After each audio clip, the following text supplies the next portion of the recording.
Fala aí pessoal, eu sou o Rodrigo e hoje é dia de falar sobre o Sony Xperia C4, um Android intermediário ou seria intermediário avançado? Enfim, é um Android que trouxe como principal novidade o fato de ter flash na câmera frontal. Mas o C4 não é só isso não, à medida que eu fui usando percebi que ele tem alguns outros pontos positivos dignos de nota. O primeiro deles é a aparência como um todo. Certo, ele não tem aquele acabamento super premium de vidro ou metal. O que a gente tem aqui é plástico, mas para mim é um plástico que caiu muito bem nesse modelo. E o conjunto de traseira fosca com bordas arredondadas é responsável por uma boa pegada. Além disso, a parte da frente, apesar de ter uma borda grande em cima, onde está a câmera com o flash, ela tem um bom aproveitamento embaixo da tela, que usa um painel IPS com 5.5 polegadas de ótima qualidade, ao contrário do que aconteceu com outros intermediários recentes da Sony. Para finalizar, a launcher padrão da Sony que vem nele usa ícones grandes, o que para mim contribui com a sensação de boa visibilidade. E para tirar a questão de software do caminho, o C4 usa uma típica modificação da Sony em cima do Android puro. Ela roda no Android 5.0 Lollipop. E bom, não tem nada de novo aqui, são os mesmos widgets, os mesmos tipos de aplicativo pré-instalados. Então, quem curte vai curtir, quem não curte, acho difícil mudar de opinião. O segundo ponto positivo é o desempenho do smartphone rodando o sistema. E eu falo isso porque ele usa um chip da MediaTek, uma marca que ainda sofre um pouco de preconceito e nesse caso tenho que dizer que ele vai muito bem. É um octa-core, mais ou menos equivalente a um Snapdragon 615 da Qualcomm. Na verdade, ele até bate o Snapdragon 615 na maior parte dos testes. E esse chip, junto com 2 GB de RAM, dá conta de manter a fluidez do Android sem grande sacrifício. Foi uma boa surpresa. Tenho que notar que, uma hora ou outra, você pode perceber uma certa demora para abrir alguns aplicativos, como a câmera, mas não é nada de muito doloroso não. Talvez, inclusive, isso só seja percebido por quem vende smartphones mais avançados. Já em jogos, a impressão que eu tive é que ele é um pouco menos eficiente que um Snapdragon 615 de um Moto X Play da vida. A performance em tese só seria um pouco menor, mas na prática eu percebi umas lentidões em certos pontos no Asphalt 8 ou no Modern Combat 5 que talvez não existam em smartphones concorrentes que usem chip da Qualcomm. O terceiro ponto positivo é que sim, o C4 vem com um botão dedicado para a câmera, uma coisa cada vez mais rara hoje em dia.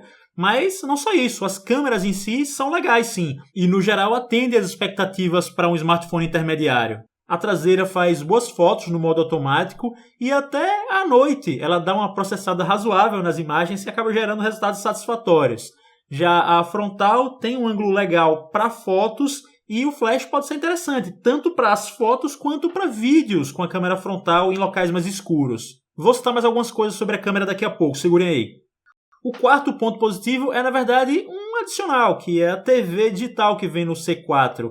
Ela não é em alta definição, usa o padrão OneSeg, mas ainda assim ela é muito bem-vinda, já que se for considerar aparelhos similares dessa categoria, não se acha um com TV facilmente. E ela funciona bem, vem com uma anteninha para ser plugada na porta P2, sem muito segredo. Infelizmente, as falhas do Xperia C4 têm um pouco a ver com os próprios pontos positivos que eu citei.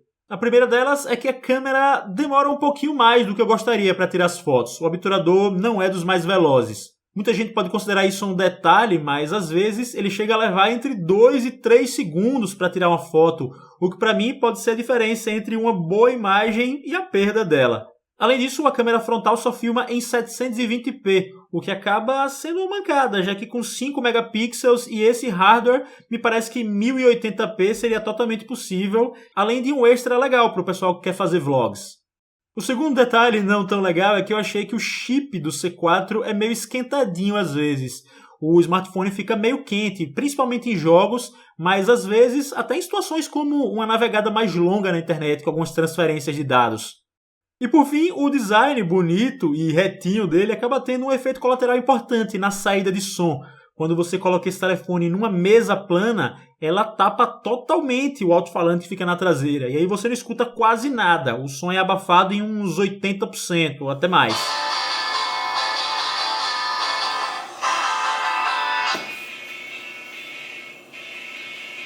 Já a bateria eu coloco naquele limite. Não é boa nem ruim. Ela tem 2.600 mAh, o que é menos que outros concorrentes como o Zenfone Selfie ou o Moto X Play.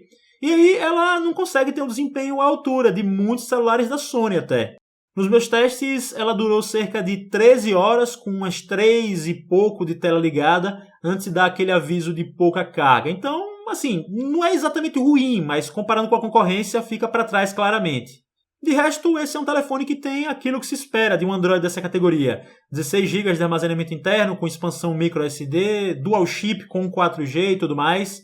E se eu tivesse que dizer se vale a pena comprar um C4 hoje em dia, acho que depende muito, muito mesmo do preço, porque ele foi lançado por um valor tabelado de R$ 1.400, que é a mesma coisa de um Moto X Play em modelo de 16 GB ou até mais que um Zenfone Selfie. E sinceramente, acho que esses dois concorrentes são opções mais fortes, seja pelo Android puro e pela bateria grande do Moto X Play, seja pelos 3 GB de RAM, pelo maior armazenamento interno do Zenfone Selfie.